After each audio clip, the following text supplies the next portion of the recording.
Hello दोस्तों, आज के इस वीडियो में चक्रवृद्धि ब्याज के एक टाइप के प्रश्न को ट्रिक के माध्यम से सॉल्व करने का तरीका बताऊंगा। तो आइए हम शुरू करते हैं। यहाँ पे प्रश्न दिया गया है कि 5,000 रुपये का 5% वार्षिक ब्याज की दर से 2 वर्ष का साधारण ब्याज और चक्रवृद्धि ब्याज का अंतर क्या होगा। प्रश्न दिया गया है कि 5,000 रुपया मूलधन है और 5% वार्षिक ब्याज की दर से 2 वर्ष के लिए लिया गया है। तो 2 वर्ष के बाद साधारण ब्याज और चक्रवृद्धि ब्याज जो होगा उन दोनों का अंतर कितना होगा ये निकालना है। देखिए, अंतर वाला सवाल जब भी पूछा जाएगा एग्जाम में, अंतर वाला सवाल जब भी पूछा जाएगा तो 2 वर्ष के लिए पूछा जाएगा या फिर 3 वर्ष के लिए ही पूछा जाएगा। 4 वर्ष के लिए, 5 वर्ष के लिए, 6 वर्ष के लिए अंतर वाला सवाल कभी नहीं पूछेगा। इस बात को हमेशा आप ध्यान में रखिएगा कि अंतर वाला सवाल जब भी पूछा जाएगा या तो 2 वर्ष के लिए पूछा जाएगा या तो 3 वर्ष के लिए पूछा जाएगा। तो आइए हम लोग पहले 2 वर्ष के लिए निकालने सीखते हैं, फिर 3 वर्ष के लिए सीखेंगे। तो 2 वर्ष के लिए पहले हम लोग सीखते हैं, पहले 2 वर्ष के लिए सीखेंगे। 2 वर्ष के लिए देखिए, 2 वर्ष का अंतर जब निकालने का होगा ना, 2 वर्ष का अंतर, 2 वर्ष का अंतर, तो इसको निकालने के लिए होता है PR² बट्टा 100 का स्क्वायर। अगर इसको हम लोग सूत्र के माध्यम से बनाते रहेंगे ना तो बहुत लंबा हो जाएगा। एक बार साधारण ब्याज निकालना पड़ेगा, फिर चक्रवृद्धि ब्याज निकालना पड़ेगा, तो दोनों को निकालने में बहुत ज़्यादा टाइम लग जाएगा। इसलिए हम लोग ट्रिक के माध्यम से निकालने के लिए इसको सीखते हैं। क्या होता है PR² बट्टा 100 का स्क्वायर। ये सिर्फ 2 वर्ष के लिए, 3 वर्ष के लिए नहीं है। इस बात को ध्यान में रखिए।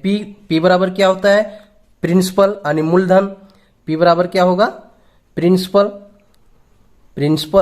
है ना, यानी मूलधन, ठीक है। और R बराबर क्या होगा, दर, R बराबर दर, ठीक है। तो P कितना दिया हुआ है, यहाँ पे देखिए P कितना दिया हुआ है, 5,000 दिया हुआ है, 5,000 दिया हुआ है ना, तो यहाँ पे लिखिए 5,000। P बराबर कितना दिया हुआ है, 5,000, यानी मूलधन कितना दिया हुआ है, 5,000।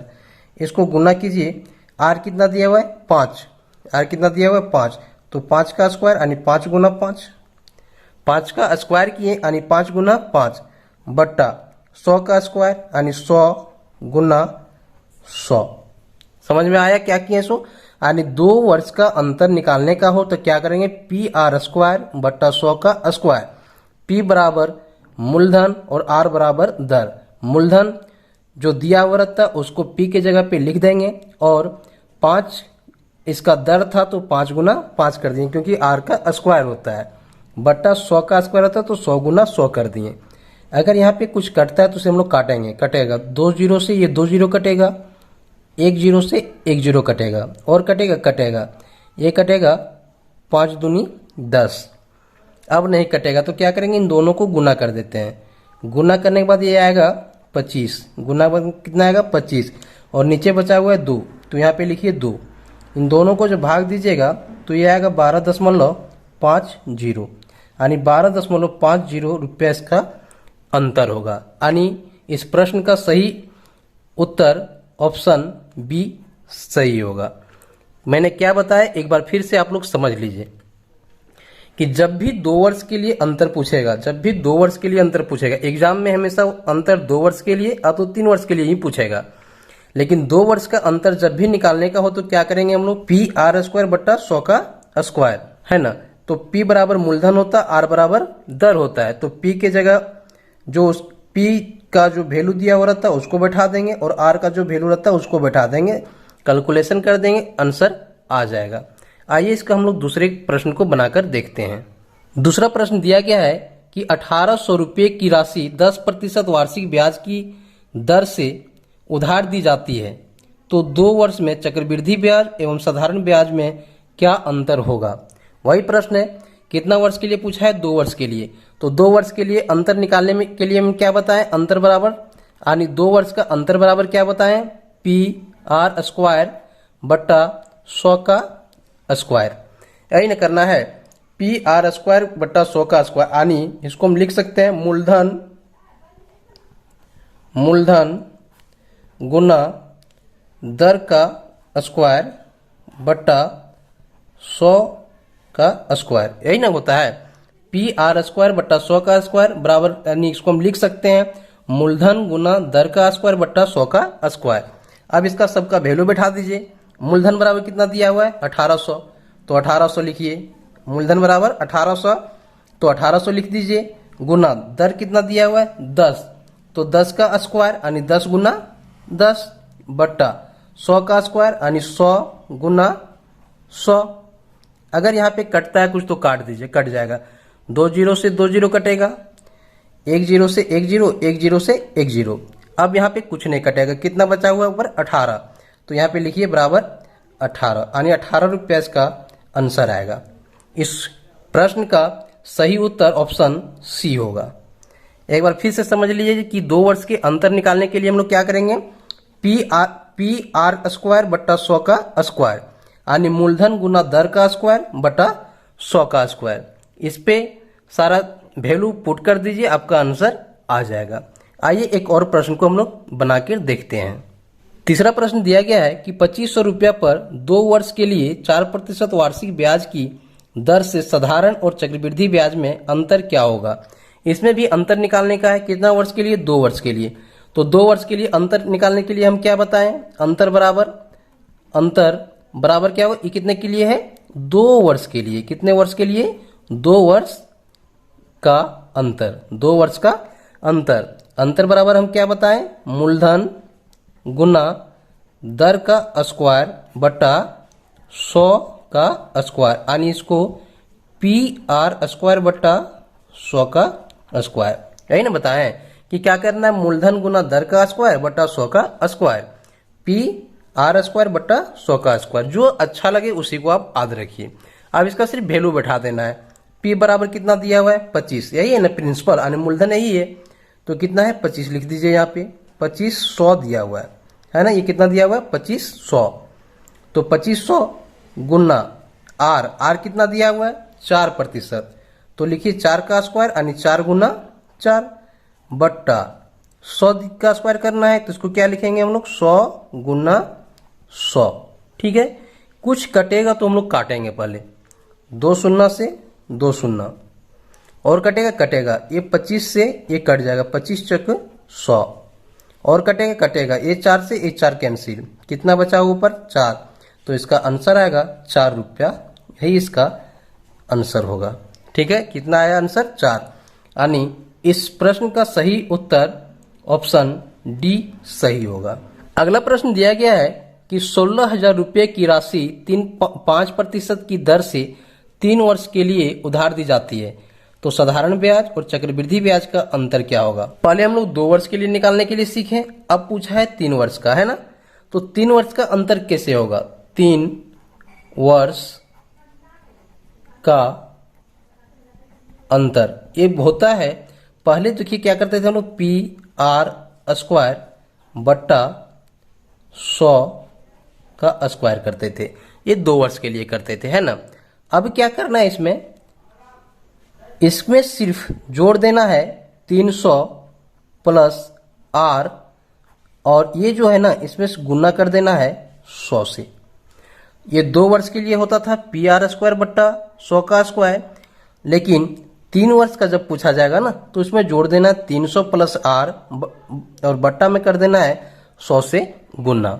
बस इतना ही करना और आपका आंसर आ जाएगा। कैसे, देखिए P बराबर कितना दिया हुआ 16,000, तो 16,000 लिखिए, ठीक ना, 16,000 दिया हुआ तो 16,000 लिख देंगे। R कितना दिया हुआ है 5%, तो लिखिए 5 गुना 5, और देखिए यहाँ पे कितना दिया हुआ है 300, तो 300 और ये 5, R बराबर 5 बट्टा 100 का स्क्वायर यानी 100 गुना 100, और ये 100 दिया हुआ है, बस इतना ही दिया हुआ है ना। अब इसको क्या करेंगे, देखिए 16,000 है तो लिखिए 16,000 गुना ये कितना है 5 गुना 5, और ये हो जाएगा 305 बट्टा 100 गुना 100 गुना 100। अब इसमें काटते हैं, 2 जीरो से 2 जीरो, 1 जीरो से 1 जीरो, कट जाएगा 5 दूना 10, ये काट दीजिए यहाँ पे 8 दूनी 16, और कटेगा क्या, ये कट जाएगा 20 बचे 100, और कटेगा 4 दूनी 8 10 दूनी 20 और कटेगा ये, यहाँ कट जाएगा ये 6 पचे 30, 1 पचे 5 यानी 61 पचे 305 और ये कट जाएगा 2 पचे 10 और फिर ये कटेगा यहाँ से 2 बार में। अब नहीं कटेगा तो यहाँ पे बचा है 2 और यहाँ पे बचा हुआ है 61, ये दोनों को गुना करेंगे तो आएगा 61 दूनी 222 रुपया, 61 दूनी 222 रुपया, यानी इसका सही ऑप्शन बी सही होगा। ठीक है, यहाँ पे क्या किए एक बार फिर से समझ लीजिए। 3 वर्ष के लिए हम क्या किए, 3 वर्ष के लिए क्या किए हैं, पी आर स्क्वायर ब्रैकेट किए 300 प्लस आर बट्टा 100 का स्क्वायर गुना 100, यानी इसको हम ऐसे भी लिख सकते थे कि P R square into 300 plus R बट्टा 100 का क्यूब, है ना। एक ही चीज हुआ, ये और ये एक ही चीज है। आइए इस पर हम लोग एक और प्रश्न को बनाते हैं। अगला प्रश्न दिया गया है कि 4000 रुपया का 3 साल के लिए 5% वार्षिक ब्याज की दर से चक्रवृद्धि ब्याज और साधारण ब्याज में अंतर क्या होगा। वही चीज पूछा है, 3 वर्ष का अंतर पूछा है, तो 3 वर्ष का अंतर बराबर क्या होगा, पी आर स्क्वायर गुना 300 प्लस आर बट्टा 100 का क्यूब, 100 का क्यूब बैठा दीजिए, आपका वैल्यू आ जाएगा। पी बराबर कितना दिया हुआ है 4000, तो लिख दीजिए 4000 प्लस आर कितना दिया हुआ है, आर कितना दिया हुआ 5%, ये गुना है 5 गुना 5, क्योंकि 5 का स्क्वायर है तो 5 गुना 5 और ये 300 और यहाँ आर बराबर 5, तो ये हो जाएगा 305 बट्टा 100 गुना 100 गुना 100, 100 का पावर की मतलब 100 को 3 बार लिखना है। P बराबर 4000, R बराबर 5 दिया हुआ था तो 5 गुना 5 कर दिए, क्योंकि यहाँ पे R स्क्वायर है, यहाँ पे 305 आया क्योंकि ये 300 है, R बराबर 5 है, 300 और 5 को जोड़ेंगे तो 305 आएगा। कुछ कटता है तो काटिए, 2 जीरो से 2 जीरो, 1 जीरो से 1 जीरो और कटेगा तो काट दीजिए, एक कट जाएगा 5 दूनी 10, एक कट जाएगा 2 दूनी 4, यहाँ पे बचा हुआ 2 और कटेगा, ये कटेगा 20 बार में, है ना, 20 पच्चे 100, ये कटेगा 61 पच्चे 105 और ये कटेगा 4 पच्चे 20 और कटेगा, एक कटेगा, यहाँ से काट दिए 2 दूनी 4। अब नहीं है बच्चा है हुआ यहाँ पे 61 बट्टा 2, अब 61 को जब 2 से भाग देंगे तो ये आ जाएगा 30.5, 30.5, यानी इस प्रश्न का सही उत्तर ऑप्शन डी होगा। क्या किए एक बार फिर से समझ लीजिए। 3 वर्ष का अंतर बराबर क्या होता है, पी आर स्क्वायर गुना 300 प्लस आर बट्टा 100 का पावर क्यूब। इस पर सारा वैल्यू बैठा दीजिए, आपका आंसर आ जाएगा। आइए हम लोग एक और प्रश्न को बनाकर देखते हैं। अगला प्रश्न दिया गया है कि किस धन का 3 वर्ष का 10% वार्षिक दर से साधारण एवं चक्रवृद्धि ब्याज का अंतर 31 रुपया होगा। तो मूलधन ज्ञात करना है ना, यानी अंतर बराबर क्या होता है, देखिए अंतर बराबर P R square into 300 plus R बट्टा 100 का पावर क्यूब, ये होता है। यहाँ पे देखिए अंतर दिया हुआ है, अंतर कितना दिया हुआ है 31 रुपया, तो अंतर यहाँ पे 31 लिख दीजिए। ठीक है, अंतर दिया हुआ था तो अंतर लिख दिए, 31 दिया हुआ तो 31 लिख दिए। हमको P निकालना है, मूलधन निकालना है, तो लिखिए P गुना R कितना दिया हुआ है 10%, 2 बार लिखना है तो 10 गुना 10, 2 बार दिया हुआ स्क्वायर करना है तो 10 गुना 10 प्लस 300 और यहाँ पे R बराबर 10, कितना हो जाएगा ये 310 बट्टा इसको 100 पावर की यानी 100 को 3 बार लिखना है, 100 गुना 100, है ना। इसको हम लिख सकते हैं ऐसे, ये 31 है ना, यहाँ पे कुछ नहीं तो इसको यहाँ लिख दीजिए, तो यहाँ से यहाँ गुना कर देंगे तो क्या होगा, P गुना 10 गुना 10, 10 गुना 10 गुना 310, 310 बराबर यहाँ से गुना करेंगे तो ये आ जाएगा 31 गुना 100 गुना 100 गुना 100। यहाँ पे समझ में आया, यहाँ पे क्रॉस मल्टीपल किए हैं, है ना, यहाँ से यहाँ गुना किए तो 31 गुना 100 गुना 100 गुना 100, और यहाँ से गुना किए तो एक बार किए तो p, एक बार किए तो 10, एक बार किए तो 10, एक बार किए तो 310।